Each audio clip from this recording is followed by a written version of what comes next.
За сайн байцгаана уу Хумхын орныхонд энэ өдрийн мэндийг хүргэе. За 4-р сарын зархайн төлөв байдал. Танилцуулах гэж байна. За энэ удаагийн төлөв байдалд бас жоохон өөрчлөлт гэх юм уу? Харин жоохон шинжилэл хийсэн нь юу вэ гэхээр 26 оны тоон зархайг бас төсөл хэсэгт нь ярина. За 26 оны тоо гэдэг маань одоо юу вэ гэж бодож байгаа бол гал морин жилийн тоон зархай гэдэг хэсгийг сонсоорой. Тэнд бол та өөрийнхөө тоог яаж олох вэ гэдэг аргачлалын тэрийг заачсан байгаа. За ингээд эхлэе. Гариг эрхсийн төлөв байдал. За 4 сарын 27-нд бол уран гариг. Тэнгэрийн ван гариг таны 7 дугаар гэрлөө шилжин. За 7 дугаар гэрлөө 4 сарын 27 шилжээд энэс хойш 7 жилийн хугацаанд таны 5 дугаар гэрт байрлах нэ. За 5 дугаар гэр гэхээр таны одоо танай ордны эзэн гариг. Хумхын ордны эзэн гариг бол уран буюу Тэнгэрийн ван гариг юм байна л да. За тэгэхээр энэ бол таны одоо 7 дугаар гэрт орно гэдэг бол хайр дурлалын тэгээ 5 дугаар гэр гэдэг чинь хайр дурлал, хобби, сонирхол, өр хүүхэд гэсэн иймэрхүү одоо салбар, романтик харилцаа энэ гэсэн энэ салбаруудыг чинь хөндөх нэ тэр салбарын үйл явдал. За тэгэхээр эндээс хойш 6 жил, 7 жил гэхээр чинь бол 4 сарын 27-оос хойш дахиад 7 жил гэхээрээ 33 оны 5 сар хүртэл тэр байрлалд байна гэсэн үг. За энэ бол 84 жил ганцудаа тохиох үйл явдлаа гэж үзэж байгаа юм. Уран буюу Тэнгэрийн ван гараг гэдэг бол гинтийн сюрприз барьдаг ийм гараг. Маш одоо огцом, санаандгүй, төлөвлөөгүй тийм өөрчлөлтүүдийг одоо гинт тийм өөрчлөлтүүдийг санал болгодог. За эх 7 жилийн туршид бол таны хобби өөрчлөгдөн. Магадгүй одоо зарим нь бол астролог сонирхон. За уран буюу Тэнгэрийн ван гараг бол астрологийг бас илэрхийлдэг. Эзотерик мэдлэг энэ тэрийг бас сонирхож магадгүй гэж байна. За 5 дугаар гэрийн болохоор мэдээж өөр хүүхэд хайр дурлалтай холбоотой асуудлууд нэлийн одоо чухал өөрчлөлтүүдийг илэрхийлнэ. Ер бусын хүнтэй уулзрах магадгүй өөр хүндэстэн ч юм уу, өөр шашны ч юм уу эсвэл одоо маш их насны зөрүүтэй тийм хүнтэй романтик буюу дурлалын харьцаа үүсгэх нь гэж бууж байна. За бас дээрэс нь насны харилцаатай гэхэд насны зөрүүтэй гэхээс илүү бас алсын зайнаас 7 жилийн туршид одоо жишээлбэл тийм алсын холоос би бинийг одоо тэмүүлдэг, бие биентэйгээ харилцдаг тийм романтик харилцаа бас эхлээд тэгээд 7 жилийн туршид хөгжиж өрдөж магадгүй гэж. За тэгээд энэ бол таны одоо хумхын ордны удирдахч гараг учраас ингээд хамгийн чухал энэ том өөрчлөлт 7 жилийн туршид үргэлжлэх өөрчлөлт эхлээд ярьчихж байгаа юм. За тэгэхээр өнгөрсөн одоо 7-оос 8 жилийн туршид бол таны 4-р гэрт байсан юм байна. 4-р гэрт уран.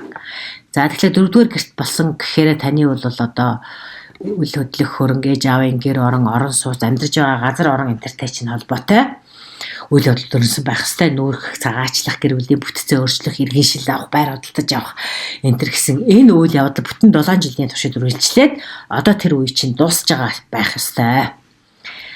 За ингээд дараагийн шин шатантаа буюу 5 дугаар гэрлөө шилжиж байгаа. За тэгээ дээр 5 дугаар гэрт зурцсан энэ бүх үйл явдал бол танд болох нэ. 4 сарын 27-оос эхлээд энэ шилжилт өөрчлөлт эхлэнэ гэдээ ойлгочих болно. За тэгээд 4 сарын өөр нэгэн чухал өөрчлөлтүүд гариг эрхсүүдийн тохиол гэх юм бол за 4 сарын 2-ын буюу одоо 2 хоногийн өмнө бол тэргэл сар гарсан 15 сар энэ бол таны 9-р гэрт гарсан. 9-р гэр гэдэг бол алсын аян, гадаад харилцаа, сорох боловсрох энэ төр гэсэн энэ үйл явдалд чинь нөлөөлөх тэр зүгийн үйл явдал өрнөж байх хэвээр. За шүүхийн асуудал эсвэл хуулийн асуудал, диплом авах одоо чинь сорох боловсролтой ном зохиол бичих хэвлүүлэх гадаадын чухал одоо төлөөлөгч одоо хамтрагчтай холбогдох олон улсын хурал семинарт илтгэл тавих энэ гэсэн иймэрхүү дандаа академик юм уу арай илүү одоо сорох боловсрол төвшингийн тийм бас одоо танд өрнөж эхэлсэн байх хэвээр 4 сарын 2-наас хойш 9-р гэр учраас. За дараагийнх нь бол 4 сарын 9-нд ангараг гараг таны 3 дугаар гэрлөө орж иж байгаа юм байна. Ангараг гараг 3 дугаар гэр. За тэгэхээр энэ бол хөдөлгөөн, мэдээлэл, харилцааг илэрхийлдэг 3 дугаар гэр. За тэгэхээр 4 сарын 10-наас эхлээд 5 сарын дунд үе хүртэл бол та шинжлэх, мэдээлэл одоо судлах шинжлэх асуудал бол нэлийн хүчтэй өрнө. Магадгүй зарим нь одоо автобусын худалдаж авахын тулд мэдээлэл сурталчилгаа янз янзын мэдээллүүдийг судалдаг ч юм уу те. Эсвэл зарим нь одоо ойрын зайн тийм томилолт аялалд явдаг олон тооны уулзалт энэ төр гэх мэт тийм ер нь та өөрөө маш их тийм хөдөлгөөнтэй байх. Ийм үйл явдлыг анхаарах гараг танд нэлээд эрчтэй, далаацтай, нэлээд одоо зоригтой одоо тийм гэх юм уу? Тиймэрхүү үйл явдлуудыг танд энэ сард төлөвлөж болох нэ. 3 дугаар гэр хүчрээс дээрээс нь ангараг гараг учраас. За 4 сарын 16 17-нд бол бод гараг таны 3 дугаар гэрт орно. Бас тэр 3 дугаар гэрт чинь шин сар гарна. Шин сар. За тэгэхээр харилцаа холбоог илэрхийлдэг бод гараг тийм учраас эндээс ямар нэгэн алсын зайны харилцаа дуудлага бичиг баримт түлээж авах шинэ утас шинэ компьютер худалдаж авах гэдэг юм уу 3 дугаар гэр учраас дээрэс нь ах トゥ төрөл салбантай холбоотой зарим нэгэн мэдээ шинэ мэдээ дуулах ийм нэг гуртай гэж байна. За энэ бол бод гарагийн нөлөө тэгээд шин сар 3 дугаар гэрийг чинь гэрэлтүүлж байгаа учраас за 3 дугаар гэр ах トゥ илэрхийлдэг дээрэс нь харилцаа холбоог илэрхийлнэ communication буюу хүмүүстэй бусдтай харилцах. Тэгээд богино хэмжээний аяллыг илэрхийлнэ. За сургалт мургалт нэтэр гэсэн бас нэг ойрхон зургийн тийм үйл явдлуудыг бас илэрхийлдэг. За тэгэхээр ер нь бол энэ сар таны 3 дугаар гэрт чинь 6 гараг цугларж байгаа юм байна. За тэр 6 гарагийн нэгэнд бол мэдээж бод гараг байлаа. Сар байлаа. За одоо тэгээд санчир гараг байна. Нэвтэн буюу далай гараг байна. Тэг херон. Херон гэдэг гарагийг бол одоо сүүлийн үед энэ барууны зурхаачдууд нэлээд онцод байгаа. За тэгвэл санчир гараг таны 6 дугаар гэрт байхаар яах вэ гэхээр нэлээд хязгаарлалт хариуцлагатай байдлыг илэрхийлдэг болохоор хариуцлага сахилга батыг чинь одоо нэлээд дэвшлүүлэх, хүрээлэлээ шинжлэх энэ төр гэсэн иймэрхүү асуудлыг хөндөнд одоо 3 дугаар гэр байгаа учраас харилцаа холбоо тэр одоо харилцах бусдад харилцах шин чадварт суралцах хүрээлэлээ өөрчлөх хөрчүүд чинь солигддог ч юм уу те. Эсвэл байнгын өдөр тутам харилцдаг тэр хүрээлэлт чинь жоохон өөрчлөлт орох ч юм уу. Эсвэл одоо тэр хүмүүст одоо заагаа барих ч юм уу. Эсвэл ерөнхийдөө тэр харилцаанд жоохон өөрчлөлт орохыг илэрхийлж байгаа. За нэвтэн буюу далайн гараг болохоор бол таны хүрээлэл найз нөхд одоо жишээлбэл харилцаанд одоо тийм зайнаас харилцах ч гэдэг юм уу. Тиймэрхүү бас үйл явдлууд өрнөж магадгүй гэж. За херон гэж төр хэлчихсэн энэ гараг бол нэг тийм ангаах бие физиологийн болоод сэтгэл зүйн хувьд тийм ангаах үйлчлэгээ ангаах одоо тийм энерги ирж хүчийг илэрхийлээд байдаг. Тэгэхээр хоёр мэрэгчлэр зэрэг суралцдаг ч юм уу, хоёр өөр салбарт ажилладаг ч юм уу нэг иймэрхүү боломжууд бас энэ херон гарагийн нөлөөгөөр орж ирж болдгоо. Магадгүй чинь тэгээ сэтгэл зүйн хувьд та жишээлбэл хүмүүсийг ангаах зарим нэгэн одоо тийм хүүхэд наснаас үлдсэн тийм сэтгэл зүйн тийм дарамтгч юм уу травма гэж ярьдаг шүү дээ. Тэр зүйлээс одоо жишээл салах энэ тэр алхмуудыг хийхийн тулд тэр зүгийн ангаагч, эдгээгч, сэтгэл зүйн хувьд нөлөөлөгч тийм хүмүүстэй танилцах. Тэр хүмүүсээс одоо жишээл давар зөвлөгөө авч тэр одоо тэр ангаах эдгэх процесс танд явагдах бие махбодны болоод сэтгэл зүйн хувьд нэг иймэрхүү явдал өрнөж магадгүй гэсэн нэг иймэрхүү төлөв байдал бууж. За энэ хүрээд бол таны 4-р сард болох гараг эрхсүүд танд яаж нөлөөлөх вэ гэдгийг ингээд энэ хүрээд өндөрлөе. За дараагийн зүйл бол би түрүүн амласан 26 оны тоо чинь ямар байх вэ гэдгийг дараагийн хэсэгтээ ярив. За одоо та бүхэнд тоон зурхаа буюу 26 оны тоо чинь танд хэд байсан бэ гэдгээс шалтгаалаад тэр тоо тусвар тооногдох 4 сарын нөлөөлөх хүчнүүдийг яриа. За тэгээ тоон зурхаа ярихын өмнө бол та бүхэн түрүүн хэлсэн баха. Гал морин жилийн тоон зурхаа гэдэг хэсгээс та 26 оны таны тоо хэд байж вэ гэдгийг олоод мэдчихээрэй гэж.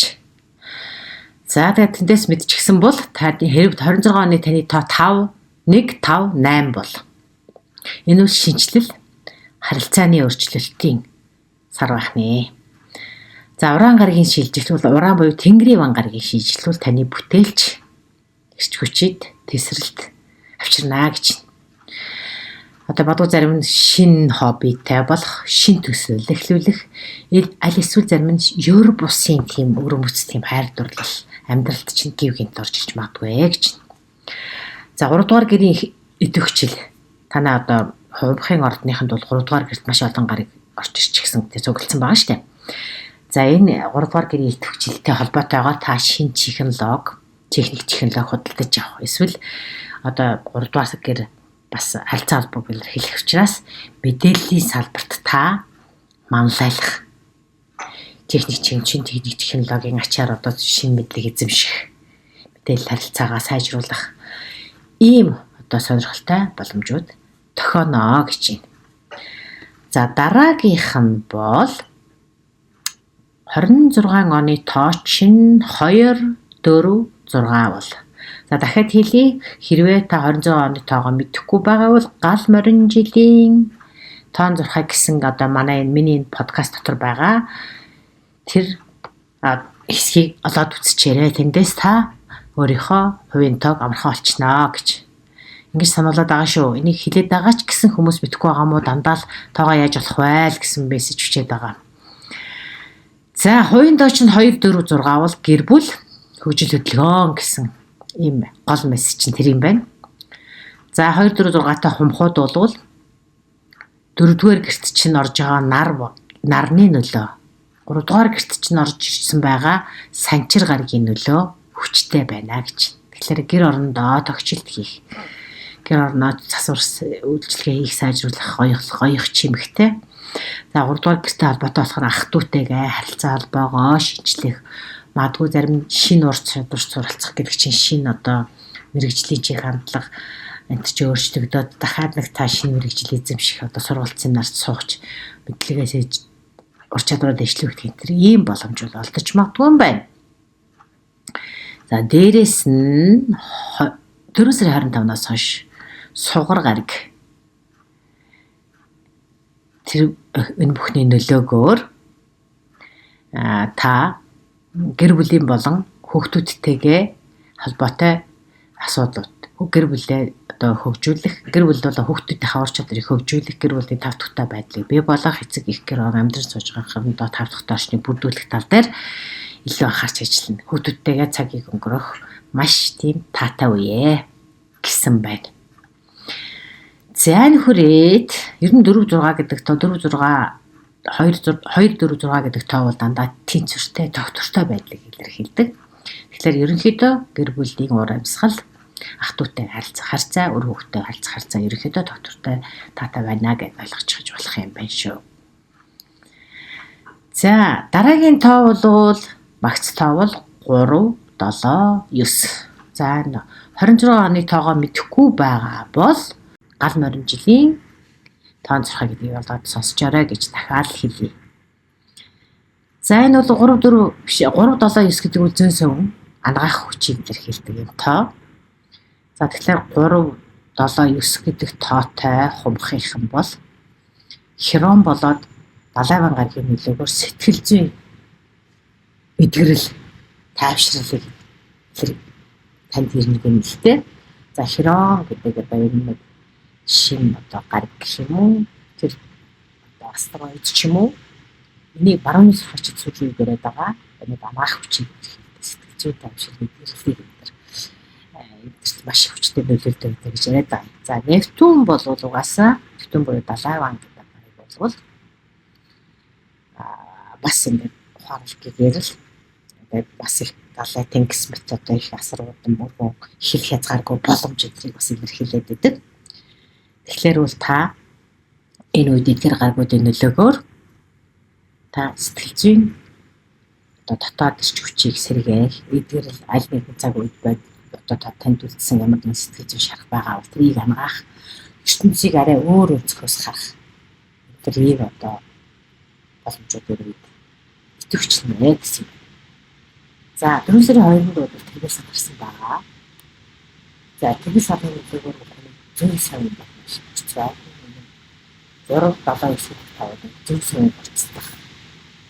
Татаатай халаагаас хасах шаардлага.